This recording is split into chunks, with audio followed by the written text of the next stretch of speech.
ആ കുഞ്ഞിന്റെ നെഞ്ചിന്റെ ഭാഗത്ത് ആഞ്ഞ് ചവിട്ടിയിട്ട് 7 വാരിയല്ലുകളാണ് ഒടിഞ്ഞു പോയത്. അൻഷിദ് എന്ന് പറയുന്ന 1.5 വയസ്സുള്ള പൊന്നുമോൻ. ആ പൊന്നുമോനെ 91 മുറിവുകളാണ് ശരീരത്തിൽ പോലീസ് കണ്ടത്.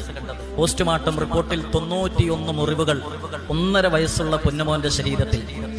രണ്ടാം അച്ഛൻ എന്ന് പറയുന്ന അഷ്കർ എന്ന് പറയുന്ന മനുഷ്യമൃഗം ആ കുഞ്ഞിന്റെ നെഞ്ചിന്റെ ഭാഗത്ത് ആഞ്ഞ് ചവിട്ടിയിട്ട് 7 വാരിയല്ലുകളാണ് ഒടിഞ്ഞു പോയത്.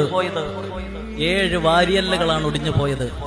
അതിലെ ഒടിഞ്ഞ വാരിയല്ലുകൾ ആന്തരിക അവയവത്തിൽ തുളഞ്ഞു കയറിയിട്ടാണ് 1.5 വയസ്സ് മാത്രം പ്രായമുള്ള ആ പൊന്നുമോൻ ഈ ലോകത്ത് നിന്ന് വിട പറഞ്ഞു പോയത്. മനുഷ്യൻ മൃഗമാകുന്ന കാലഘട്ടം. ആ കുഞ്ഞിനൊന്ന് ഉറക്ക നിലവിളിക്കാൻ പോലും കഴിയാതെ ആയിപ്പോയല്ലോ പ്രിയപ്പെട്ടവരെ. ഇത്രത്തോളം മനുഷ്യൻ അധംപതിച്ചു പോയല്ലോ. ഖുർആൻ പറഞ്ഞ ഭാഷ എത്രയോ സത്യമാടോ. ഉലൈക കൽ അൻആം